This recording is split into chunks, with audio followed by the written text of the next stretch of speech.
Hello, તો આજે હું તમારા બધાની સાથે શેર કરી રહી છું મારા હસબન્ડના ફેવરેટ બટેકા ભજીયાની રેસિપી. સો મેં 2 બટાકા લઈ લીધા છે અને તેને સૌથી પહેલાં મેં પીલ કરી લીધા છે.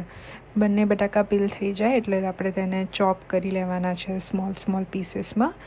ચોપ થઈ જાય એકવાર એટલે આપણે એક બાઉલની અંદર બેસન લઈશું. બેસનની અંદર બેઝિક મસાલા એટલે કે મીઠું, હળદર અને મરચું 3 એડ કરીશું. એડ કરીને તેની અંદર પાણી નાખી અને એની કન્સિસ્ટન્સી પ્રોપર સેટ કરીશું. તમે વિડીયોમાં જોઈ શકો તેમ ડ્રોપિંગ કન્સિસ્ટન્સી રાખવાની છે આપણે.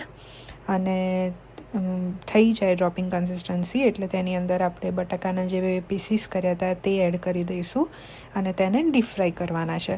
ડીપ ફ્રાય થઈ જાય એટલે એને એક બાઉલમાં કાઢી લઈશું. અને જે આ વચ્ચે જે મેં બનાવ્યું છે મસાલો, તો એ મસાલો બનાવવા માટે સૌથી પહેલાં તમારે એક વાટકીની અંદર અડધી ચમચી સંચર અને અડધી ચમચી કાળા મરીનો ભૂક્કો છે તે મેં લીધો છે. આ બંને મિક્સ કરીને જ્યારે ભજીયા રેડી થાય તેની ઉપર આપણે સ્પ્રિંકલ કરી લઈશું. અને અમે ભજીયાની સાથે દહીં સર્વ કરીએ છીએ. તમે શું સર્વ કરો છો તે બી મને જણાવજો. Thank you. Follow for more.